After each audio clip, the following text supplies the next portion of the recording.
সাতক্ষীরা ৩ আসনে বিএনপির মনোনীত প্রার্থীর মনোনয়ন বাতিল করে ডাক্তার শহীদুল আলমকে দলীয় মনোনয়ন দেওয়ার দাবিতে আশাশুনিতে বিক্ষোভ মিছিল ও সমাবেশ অনুষ্ঠিত হয়েছে। আজ বিকেলে অনুষ্ঠিত এই সমাবেশে কাজী হটাও ধানের শীষ বাঁচাও সহ বিভিন্ন স্লোগানে হাজার হাজার নারী পুরুষ অংশ নেন।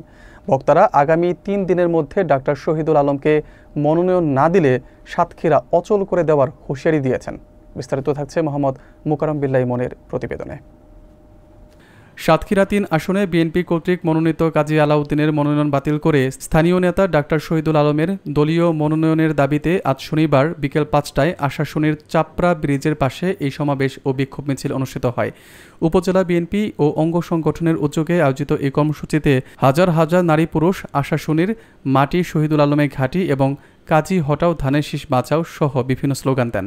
আশাশুনির সদর ইউনিয়ন বিএনপির সভাপতি আবু হেনা মোস্তফা কামালের সভাপতিত্বে এই সমাবেশে বক্তব্য রাখেন বিএনপি নেতা নুরুল হক, জাহাঙ্গীর আলম, শহীদুল আলম, আবু হেনা, মোস্তফা কামাল, আব্দুল সালাম বাচ্চু, খোরশেদ আলম প্রমুখ। বক্তারা তাদের বক্তব্যে কঠোর হুঁশিয়ারি দিয়ে বলেছেন, আগামী ৩ দিনের মধ্যে যদি বিএনপির ঊর্ধ্বতন নেতৃত্ব ডাক্তার শহীদুল আলমকে মনোনয়ন না দেন তবে নেতাকর্মীরা সাতক্ষীরা অচল করে দেবেন।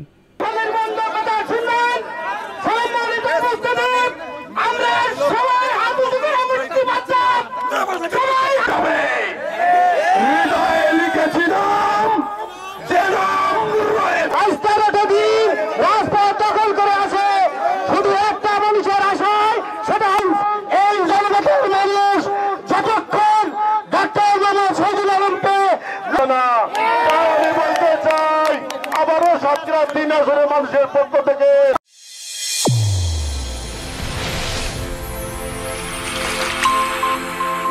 চ্যানেল A1 হৃদয়ের স্পন্দন।